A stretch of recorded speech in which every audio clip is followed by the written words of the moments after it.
Le camp était quelque chose de si amusant pour Dorcas. Les animateurs racontaient des histoires de la Bible, apprenaient aux enfants de nouveaux chants et faisaient faire des travaux manuels.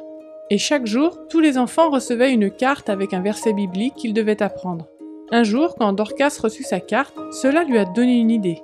Quand elle est revenue du camp, elle a demandé à son père de faire une copie de tous les versets bibliques qui se trouvaient sur ces cartes pour pouvoir les donner à ses meilleures copines de l'école. Puis, elle a invité deux d'entre elles à la rejoindre pendant la fin des vacances. « Je vous ai ramené quelque chose », leur dit Dorcas. « Ce sont des versets de la Bible. Rencontrons-nous et nous pourrons les apprendre ensemble. » Ses copines ont accepté les cartes et ont bien voulu apprendre les versets.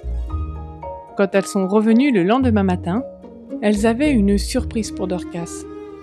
Au lieu de 2 filles, il y avait maintenant 10 enfants.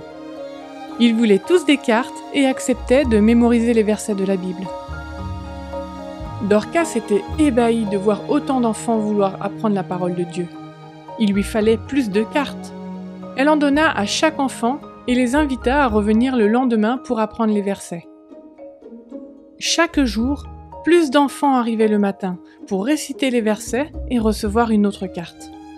En 2 semaines, 20 enfants apprenaient les versets bibliques. Cela formait un grand groupe. Quand Dorcas raconta combien d'enfants venaient à la rencontre, sa maman lui suggéra de les faire venir chez eux. Dorcas les invita pour le mercredi et le vendredi soir. Les 20 enfants étaient bien là et avaient invité d'autres copains. Ils ont chanté des chants, écouté une histoire biblique et fait les mêmes travaux manuels que Dorcas avait appris au camp d'été. Et le groupe grandissait. Bientôt, ils étaient trop nombreux pour se réunir dans la maison de Dorcas. Alors ils se sont retrouvés à l'extérieur. 6 mois après que Dorcas ait invité ses copines, environ 50 enfants et même certains de leurs parents venaient aux réunions du mercredi et du vendredi. Puis presque 100 ont assisté au culte du sabbat.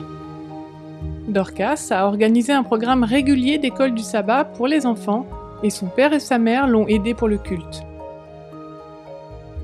Un jour, elle s'est rendue compte que plusieurs personnes avaient donné leur cœur à Jésus et qu'ils désiraient être baptisés.